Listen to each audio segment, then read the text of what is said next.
reintroduce myself. My name is Will Ryan. I'm the SVP of Marketing and Communications. So happy to have you here. And I did want to let everyone know we have quite a few people online on our Zoom call as well. So we have a number of people who are engaging online. So thank you again for joining. This is going to be a fantastic panel discussion again. We had quite a riveting one at ISC West, and I assume it's going to be just the same, if not even more compelling. What I'll do is why don't we just start at the end of the table. We can do some introductions, just pass the mic if you don't have one, and we'll start from there. Okay, test, great. So Jim Chauhan from Draper. We're a small nonprofit next door to MIT in Cambridge, Mass. We have about 2,000 employees, growing to 4,000.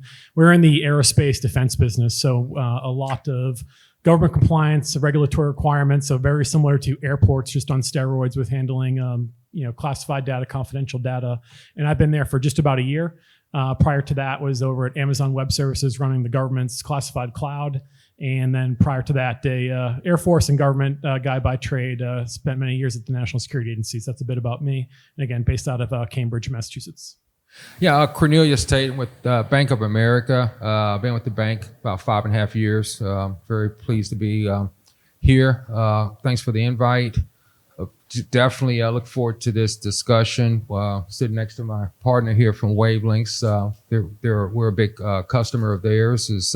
And I do know that that Alert Enterprises entered into a collaborative partnership with DMP. So two companies that weigh heavily in our access control infrastructure, or we'll get a chance to have some discussions and talks around.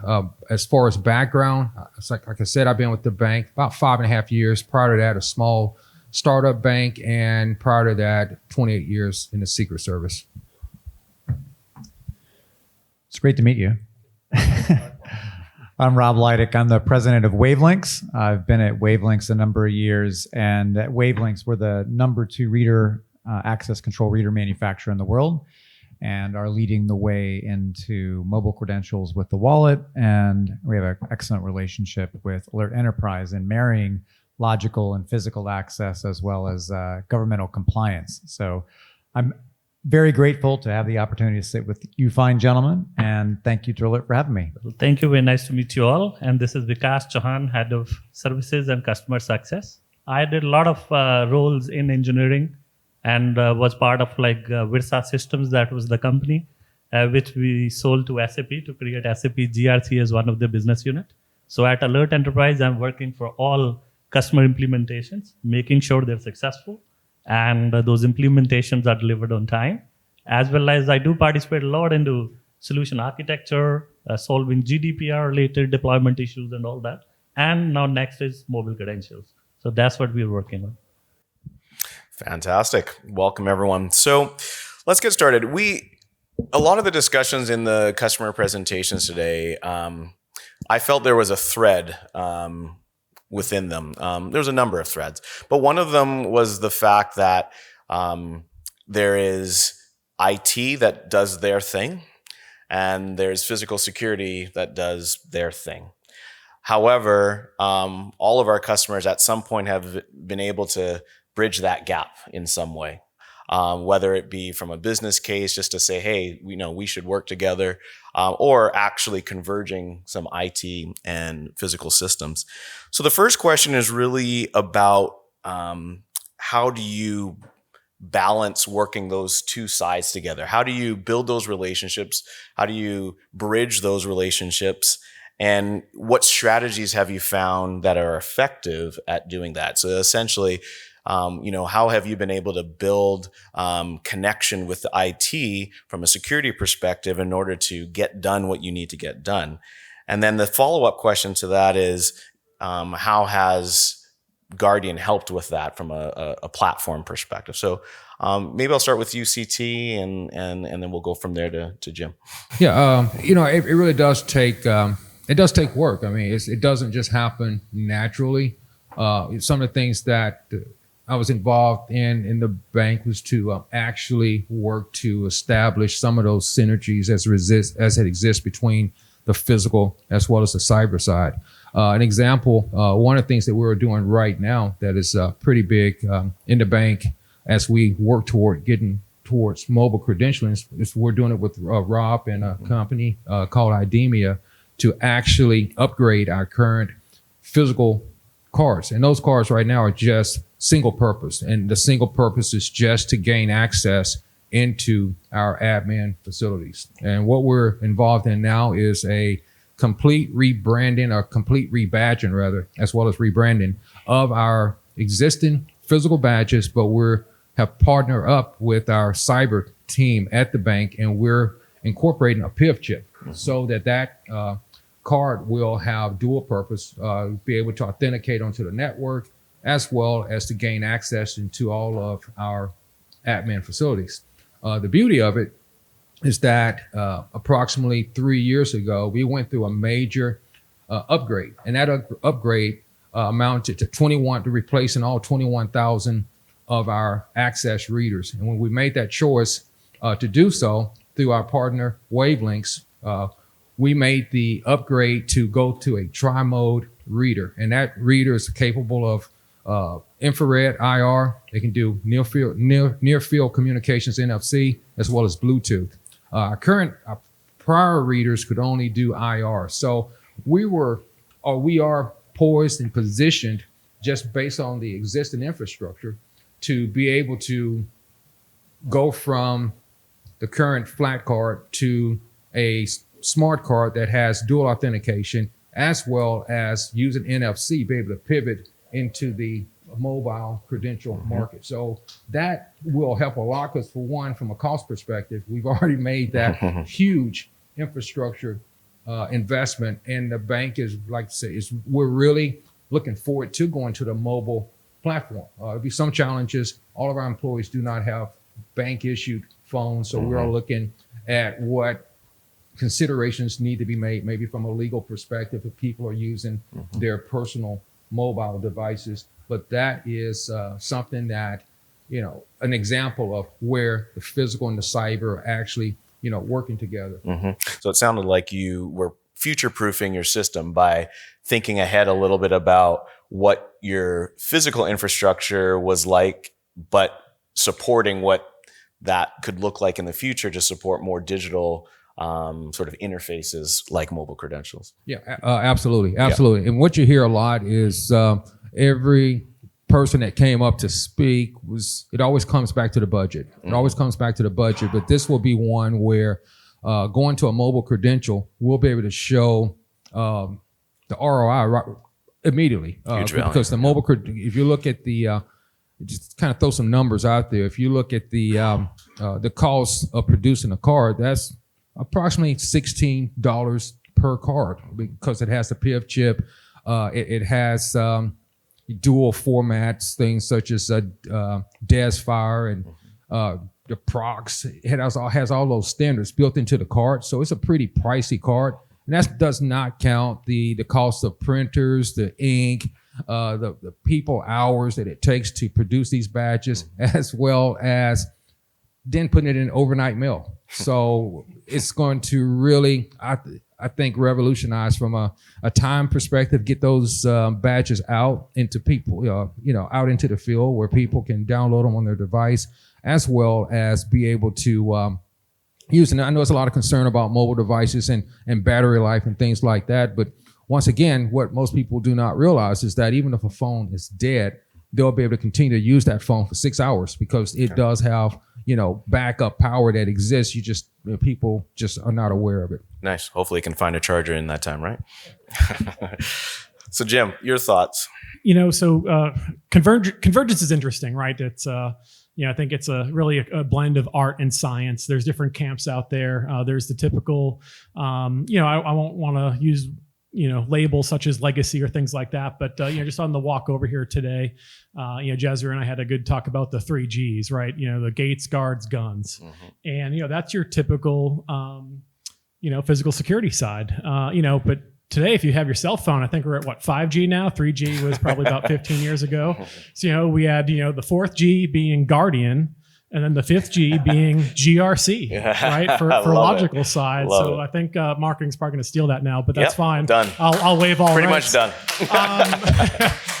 But Checks in the mail. I think, and the second part I want to get off my chest is I appreciate the tissues up here, because I think I've been probably about 5 years in the making now of trying to become an alert customer because I saw the need. So, I think I first got introduced to the concept of convergence at Aetna, the health insurance company out in Hartford, Connecticut, and we were mid-merger with CVS Health at the time, but at that point in time, our CISO knew that you had to tie and blend both of those together. So now fast forward to today, I'm privileged to have, I think, sort of a government compliance requirement that we have a formal insider threat team. And the only way to do that effectively is to have all the different bits and pieces and bytes at the table, so that when HR or security or InfoSec is bringing incident to the table, they all have limited budgets, limited staffing, and if we can't try to automate and really try to put the spotlight on the needles in the haystack that we need to look at, that's really where convergence is going to make the money, as is the other threads of today's conversation. For example, logically in, physically out. Somebody is on their LAN at their desk in their office, but there's no badge scan that they were even in the building today. Did they somehow get past one of my badge readers? Well, I'd want to know about that. Or is somebody using somebody else's credentials, right? All different areas that if the physical side and the logical side weren't working together, we would never be able to do that. So, I came into the role at Draper, it'll be 1 year on the job here in December. The new CEO came in 6 months before me, and he wants to grow the organization to 4,000 folks. We're 2,000 now. And I made the case the only way to be able to scale to meet that need is to have more efficient self-service tools, but more importantly, start doing things like automated quarterly access reviews, and not just who has badge access, but who has folder, share drive accesses, Active Directory security groups, et cetera. I call it the proverbial custodial key ring.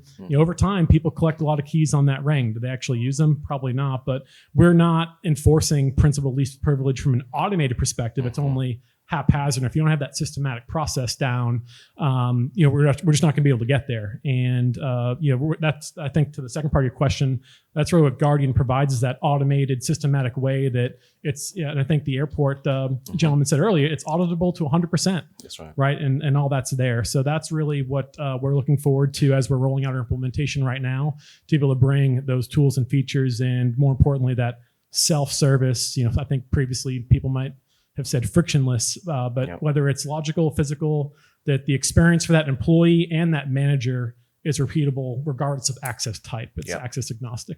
Yeah, well said. Rob, I'm going to just have you kind of finish off. So you've been in the access control industry a long time. You've seen sort of the slow pace of adoption in terms of some of the sort of more automation and advancement. What would you say to folks in the room as well as on the call in terms of if there's some hesitation in terms of taking that next step to a more digital, physical converged way of doing things? What would you say to them on the call and here right now as sort of like, take this first step? Well, that's a great question, and I've actually never had the privilege of meeting Cornelius here. He's a great customer. I probably know 50 people within the bank, and I've not had the privilege of getting to do business with you. But it's really awesome at this point to watch what is happening in the industry. In the access control world, it has been very bespoke, very archaic, and very siloed on how it's actually dealt with. And we had lots of different owners within the business. And I'll use the bank as an example, if you don't mind. You had print access. That's separate than access control. There's logical access, which is separate than physical access control. There's vending in many corporations. And all these different access levels were very isolated and separate. And honestly, it's through the advent of Alert Enterprise that actually has enabled all those systems to talk together. And those that have compliance issues, those that have to work through a complex enterprise space, they benefit from everybody working together. Because at the end of the day, the reader is the reader. It has to do lots of different things. It's a matter of where it's wired to. And you brought up even DMP, which is an alarm panel. And they've got some light access systems as well. And then in environments like the bank or in other corporations, you've got both corporate and then you've got retail outlets all out there as well. And through that, when you take the opportunity to marry it all up, you truly win. And so when we deal with the likes of the bank, we are dealing with print. We're dealing with IT. He brought up a contact and contactless card with IDEMIA, where now you've got a contactless. That's where you take a card and you go present it to a reader. It never actually makes contact. And then you've got other applications such as in logical access, where you're inserting the card into something. You're making physical contact with it. And yet there's a bit of a gap of security. And we're actually talking about this now, which is how do you validate identity? Because it all comes down to identity. And if you can validate identity and do it through the likes of a wallet credential from Apple and Google that validates a corporate identity, a personal identity, and it can continuously be monitored if it's active.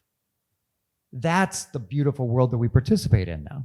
And so corporations can take advantage of all of those unique access levels. They can take advantage of the need for identity and deliver a real result as a result of it, and save significant costs of, I don't have to print and hand out a $16 card and then FedEx it and UPS it to everybody else because it costs, I got to get it to somebody. The real cost is actually, once I get that card, I hand it to somebody. It's a one-on-one interaction. And then many times we just treat it as a corporate name tag. Mm-hmm. It hangs around our neck. It says our corporation. It says our name on it. It has our picture. And I'm going to ask, would we ever have done that for a brass key? Like, would we put a brass key that has our name, our address, and our picture on it and tell somebody where to put that key? But that's what we've done in a physical access card. And many corporations are now recognizing that, going, hold on, why did I just put an instruction manual on how to get into my facility on a piece of plastic? It has my name, my company name, and my picture. Why am I doing that? I shouldn't put my corporate name tag as a key. And so corporations are moving to that wallet credential that validates identity. It can be deployed anywhere and removed anywhere. And that takes the conversation with IT, with vending, with print, with logical. And therein lies the power of Alert, where you can manage all those different databases, put them all in Guardian, and everybody's happy. And so I love hearing the conversation. And I love this exciting time in the industry where we're able to do things we previously couldn't do. It truly is an enterprise solution now, and not some cute bespoke access system that couldn't do anything other than open and close a door. Well said. Keep the mic right there, because you kind of just floated me a softball there. This is not on the script, but it was too tempting because it was right there. So I hear this narrative all the time now that we talk about mobile credentials. And, let's be honest, even Frank brought up requirements for particular industries that say, I must have a visual ID on my employee while I walk around the premises to validate who I am. So you hear this narrative like, I can't go to mobile credentials because I must have a name tag and something that says, or my badge with my picture on it. Talk to me from your perspective. How do you solve that problem when someone says, well, my industry requires some visual representation of who I am in order for me to say I have access? I've heard you talk about it before, but I think a lot of people should hear about it. So you separate the two. A corporate name tag should not be a key. A key should not have all your corporate information on it. There should be a foundational compliance issue of I should not have my name, my company ID, and my picture on something that can get me into a building. If your culture within the business says, I've got a security personnel, my guns or my guards, and it says that I am going to validate that I'm going to look at your badge, your name tag, and validate you belong here. That's entirely separate than a key. I don't want anybody that has my key to have an instruction manual. I want to validate that they're supposed to be here, and there is actual real reasons for that. And mobile credentials through the wallet, you can actually have it present to a reader. And on that, you can have a monitor right next to it where I see some customers do. They actually can look up and go, yes, that is Rob. And Rob has the right phone. Now, granted, within the Apple and wallet ecosystem, you can actually use the biometrics and everything else associated with that. And it does work when the phone's dead. But separate the two. I think as the physical security world got very lazy and they said, well, we're giving out name tags. Why don't we just make it the key? And I'm imploring everybody, separate the two. Do not put your name and your picture and the company name, because if you drop that card, we had a good number of presenters up there. It was great to see the numbers of the number of lost cards, the number of misplaced cards. There's a piece of data that's missing. How quickly does the employee call and say, I've lost my card? Or it's been stolen? The answer is they don't, because they think it's in the Neverlands of their car or they left it at home. They don't call quickly, which creates a very big security gap in the physical access control industry. How many of us leave our phone at home? Nobody. If we have a corporate issued device, heck no. And if it's a personal issued device, even more heck no. So thank you for the opportunity to talk. I lobbed it. You hit it. That's nice. I'm sure there's some reactions to that. We can get that in the Q&A because I can't wait for the reactions and the comments to that. But we got to keep going. So next question. We heard a lot about data. And one of the things that I felt like all of our presenters today were able to show was that the power of their data, the data that actually existed already in their systems, but they've been able to now surface it through Guardian.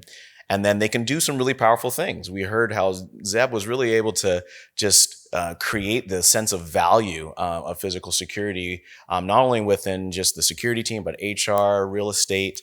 And we heard that across the board. So gaining new actionable insights from data seems to be a theme from that. As part of that, generative AI, it's a new buzzword, but it's a reality of what our world is, both on a personal and corporate basis. And we do hear a lot about how generative AI is going to help bring a lot of value to security, both from just a time and resource perspective, but also being able to touch all of that data you have and bring some insights into that. So I'd like to get your thoughts on your initial impressions of the good, the bad, and the ugly of generative AI in security, and maybe a little bit of what your thoughts are in your environment and how that can help. I'll start with you, CT. Yeah, I think it's a great question, Willem, and a very exciting time that we're getting ready to enter into. I think that generative AI really ups the game tremendously, and largely, as you said, because of the data. And in the physical security space, if you compare it, I love to compare the logical, the physical similarities, but that is a space where when you look at data, we do not on the physical side leverage it nearest to any level as it's done on the cyber side. I mean, you look at on the cyber side, the system is always probing, checking to see if there's any anomalies that are taking place, user behaviors, things of that sort. But when you look at the physical data, access data, and you are able to take and push that up against the cyber data that it exists, it's just siloed. Yep. It will really, in my opinion, provide opportunities to things that we're not even factoring in right now. The thing about AI, computer networks, they don't get tired. They don't get from minute one to 100 hour. It's doing its work. It's looking for patterns. It's making those identifications. And in addition to that data, wouldn't it be just fantastic? I was talking to Vikas, and to be able to really just speak to the network, to ask it, to run particular algorithms. To hey, I'm interested in this employee. Can you run an analysis and it cover everything from that network access to the physical access, and go back in time to see how those patterns have changed. So I think that I know there's a lot of concerns dealing with behaviors, the ethics that can be applied to it. AI, autonomous driving vehicles. And there's a mother with a baby she's pushing a crib here, and there's a group of 5 people here, and last minute car comes up. Which way does the car go? I mean, so how does that decision rendered? But I do think that the opportunities where AI is coming is very exciting. And the good thing about it is I look.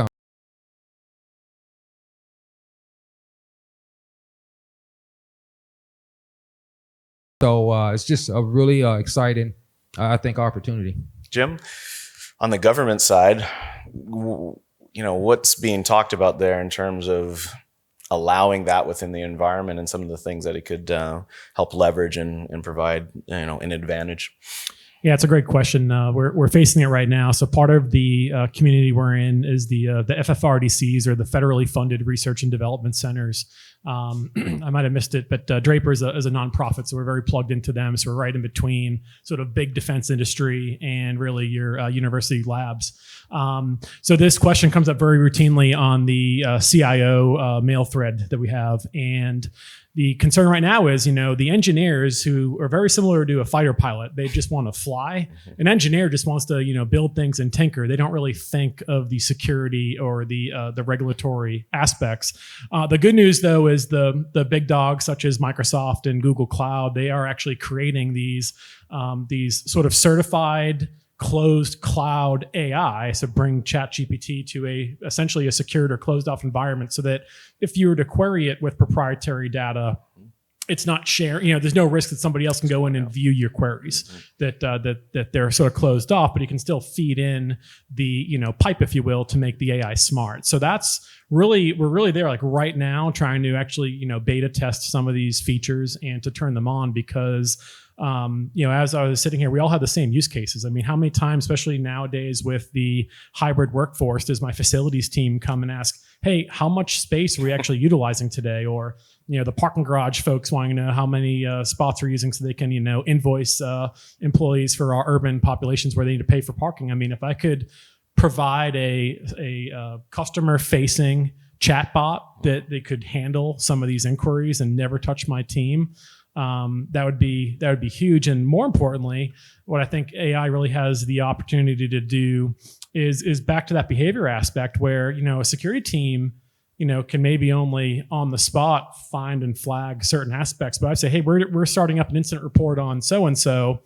is there anything that the data shows? And all of a sudden the chatbot comes back and says, yeah, they've had 5 anti-passback violations and a track record of, leaving their computer unattended because the screensaver picked up. I mean, imagine how much we could do if we could put all those little things that might go unnoticed back onto the spotlight to have a more thorough investigation, or just to automatically target, hey, who might need more remedial or second level security education and awareness, right? Because they know that behavior. Yes. And, the more and more, as we get closer to, Terminator, right? Where the Skynet is alive and the cameras are watching how a person types. I mean, there's just endless abilities there. So that's where I think the ethics comes in and making sure that we're doing it right. Probably one of the neat things that I'll end with at my last organization, we're actually working on trying to, from that point of badge entry, into a restricted area where there might not be more than one person in there at a time to do a break fix ticket, to make sure that, hey, the right rack was accessed, the right procedure was performed, all the hard drives and solid state drives are accounted for, and that there was sort of real time 100% validation that the work was done and nothing nefarious, but more importantly, the assets were all accounted for. Doing that in a way that didn't actually use facial recognition, because we operate globally, and certain countries in California have very strict laws over privacy. But again, being able to use that that live analytics real time to again validate that everything is safe and secure, and that that person that might be working alone didn't, fall, trip, and hit their head. Yes. Right. So the employee safety aspects as well. So the more we can try to automate that and provide that real-time coverage and that real-time tipping and queuing, I think goes a long way for the workforce, both in safety and security. Excellent. And Vikas, just from the Alert Enterprise perspective, maybe you can just share a few thoughts of what you're seeing, obviously working with some of our customers, and how we take the ethics of AI and the privacy of AI very seriously. Yeah, absolutely. Really good question. So we are actually looking at multiple aspects. Like, it's not just the ethical use of AI, how we are kind of harnessing that power. It's about first what we can do with AI. Like, it's about upliftment of the experience. Like we were all discussing birthright access and all. How about that birthright access, if it can be automated based on the use of the person? Like, how your access is with respect to the other people in the department, if that can be automatically adjusted. So that going to translate into experience. Other is devices. So where, you have a lot of devices, readers and all, which were giving a lot of data. Now, for all of a sudden, you're not getting that data. That ties into the device health and all that. And now when the emergencies are striking, at that time, how about your SOPs and all? Is your staff trained on to handle those sort of situations? What if they can have a bot with which they can just query and ask those questions? Hey, I see some suspicious activity. What can I do? And now the bot started guiding you onto the controls and all, and how you can bring the situation under control. So now that's where the ethical access and the data, like how we, make sure whenever we are integrating and using these technologies, we stay within the PI framework as well as the principles. And we have coded it in such a way so that we are not exposing any data which is not required onto those public platforms and all. And on top of that, when you query these models and all, we define it, we can bring it on-prem so that data remains within your control and you don't expose it to cloud or any other sources as well. Fantastic. And Rob, just to finish it off, I've been in the industry long enough to see AI and analytics get most of the play with video surveillance, and not much with access control. But we're seeing that tide shift. Just any thoughts from an access control veteran, and seeing how AI is now playing a huge role in some of the most valuable data and security. That's actually a great point, and it goes beyond security. If you think about access has the most amount of definitive data in the physical security space, because there's all the presentations to each reader into each different sector of the respective building. You know who it is, you know when it is, and you know if they had permission to go do so. And now the use cases with AI are far beyond security. It's, yes, we can now judge who got in and what respective role they had and where they can go, but we also can say, this group of people or this individual's here, I need to affect the building management system. I need to turn on the HVAC. I need to turn on the lights. And when somebody's not there, I need to turn that off. I can now measure facilities use. And in this hybrid work environment, what should be turned on, what should be turned off. I can now manage building energy, and I can also manage lease rates and buy rates as a corporate entity, where I can say, hey, this one tenant in our building has 7,000 visitors, and they're paying the same per square foot price as the person that has no visitors. I now can, in time, raise their lease rates because I can definitively say that. Mm-hmm. And AI can give us that data and make decisions for us that do not violate PII or GDPR or any other compliances that we have to adhere to. Mm-hmm. That's the beauty. And yes, we can also bring video into it and use some of those, but the AI and video we've been in analytics for a long time. Well, there's cross-line detection. We now have some facial recognition. We have some other items we can grab from that. And if we can put that data engine into AI in an ethical and compliance manner, and combine that with access control, it will revolutionize our business. It's actually also why you're beginning to see big data players enter the security space. You don't have to walk around long at the show already, and you can see the big players that are coming in. And would you have thought 3 years ago that Apple, Google, and Samsung would be playing in access control? Heck no.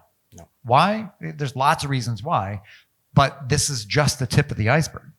It is absolutely going to continue to grow, and their influence in our industry will continue to grow as well.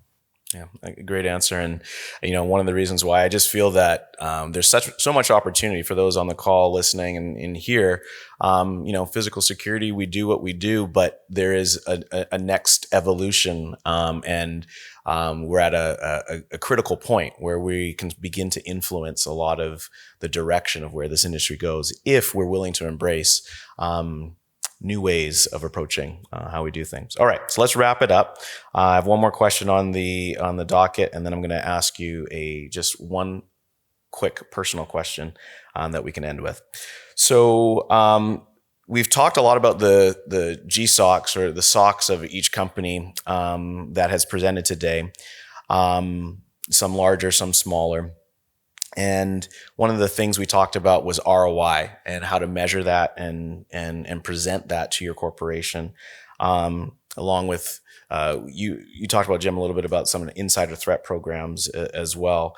So I guess I'll start with you, Jim. What are some of the metrics that you would find are the most effective in terms of evaluating and demonstrating the value of your SOC organization? Yeah, it's a very good question. I'd argue it's one that we're always trying to define as we evolve. I think a good sort of showcase, I was invited to go to one of our subcontractors' facilities with the government, which is sort of rare. Usually it's a government is a one-on-one with each company. And we were actually in the conference room, and the company that I won't name, of course, said, we'd like to tout that we have 0 insider threat investigations. And the inspector just began to laugh because he's like, every company, especially they're like 20 times the size of us, has some sort of incident. It might not lead to anything, but there's always an issue there. So the one thing, actually, we just had an internal meeting a few weeks ago. We're talking about how do you metric, really, I'll take it up a level, your security culture, right? How do you sort of prove or demonstrate that you have an effective security culture? Because for us, word and feedback gets around that if I have a negative security culture, I'm probably not going to win a contract that my program team is trying to secure with the government, right? Because they want to keep all their programs safe and secure. But what we do internally is, we met over the last 9 months, and we've tried to really build out a robust internal committee that will be happy to share and privy to share, really confidential information. So, for example, human resources bring to the table, who's on a performance improvement plan. That might mean nothing, but once you start to compare it to, badge data, behaviors. How do they administer their information security systems? We had one incident where an employee of trust in a privileged user area fabricated the header of an Outlook email to sort of say that, no, I never heard about this. I got this task after the date where it was all fudged. But because we had the right teams, InfoSec, compliance, all sitting at the table, they're able to put those puzzle pieces together and sort of prove that. So that's one example where adverse action was taken. Another goes back to, we gave somebody the keys to a car and they had no driver's license, right? And they wrecked it. And they were doing things on a system that, to I think a normal person might seem like, why would you think that's okay? But to be fair, when you put yourself in their shoes and you go through all the circumstances, you realize that, no, we as a governance side, messed up, and we need to take ownership of this, provide that training, and then more importantly, do the lessons learned and make sure it doesn't happen again. So at Draper, we're really focusing a lot on that insider threat committee and the second and third order actions that we can extrapolate from it to really make the enterprise better, not just have it as a negative connotation. Because the one thing that has happened to us lately is we're probably, at double the amount of incidents incidents we had this year compared to last year. And we really are attributing that to folks wanting to be honest with self-reporting, and as well as the right folks are talking in the room at the table to do more thorough investigations. So that's probably what I'll leave on. We're still really building out. I have a very small SOC right now for my InfoSec side of the house, and we're really looking forward to bringing on Alert to really, I think, normalize our physical security SOC, because that's one area that I've really ventured into, and I think the first place I've worked at where we don't really have that formal function. And so by bringing some of the tools that our guard force can leverage and utilize, we're looking forward to it. But yeah, insider threat has been a major focus for us. So I'll stop there. Thanks, Will. CT. Your thoughts? Great question. Insider threat, has been a problem that really came to the surface. Jim was speaking about the federally funded research, FFRDCs, and one of the first insider threat study was done at Carnegie Mellon University, sponsored by, when you know it, the Secret Service, and so that really brought to light the beneath the surface, what was actually happening, and statistically, what it really showed was that when an employee, about 6 months out from the time that employee had made the decision to leave the company, that is when they would start to extract intellectual property from their employee. They would, odd hours coming into the hour, accessing the network, printing a lot of materials. Those are all things that it's just a global phenomenon. It didn't matter what country. This was just that pattern that existed. And it goes back to the first question that you had asked that really talked about the collaboration and the partnerships and between all parts of a company. And those companies that have been successful in implementing insider threat teams are those that work closely with HR. Because HR, there's a lot of data in a company, and HR often will have an idea that maybe an employee is running into disciplinary actions or problems, and they're on a performance improvement plan. It's not going well. The employee knows full well also, but the employee, in their mind, they're starting to extract data. And on the cyber side, there are tools that are there. They will see, but having that collaboration with HR as well as the physical security side could really pay some tremendous dividends. And as you look at, AI and really further integrating the physical data into the pool, into the mix, into the soup, I think that will just be astronomical in terms of the of that return. Brought to mind as Rob was speaking here, in terms, you had asked a question about the value of generative AI and some of the things it could do. And Rob had mentioned that you could see companies, big data companies like Google and Amazon and Samsung come into this market right here. One of the big issues in physical security has been tailgating for just eons and eons. But just imagine the alert enterprise, that data, that access swipe data, the smartness in cameras. You see a swipe. That swipe and that camera, they're in the same, that reader and that camera, they're in the same zone. One swipe, the camera picks up two people and it activates on it. It activates. And that really makes your SOC a lot smarter. Now all of a sudden you have just created another alarm trigger that didn't exist previously. Right. Speaking of ROI, once again, you get that instant ROI. You just enhance and increase your security posture. So it's just, it's ripe with opportunity. We went through a period about 4 or 5 months ago where we had a different MO as it related to ATM burglaries. And these were in remote ATMs where the perpetrators would cut a hole in the roof or would jimmy through a door to get in. But as soon as they got in, they would demolish the DVR. But it followed a pattern, and that pattern was a break the alarm, actually a breach alarm, followed by the video going out, and the power being cut. Those three variables taking place, and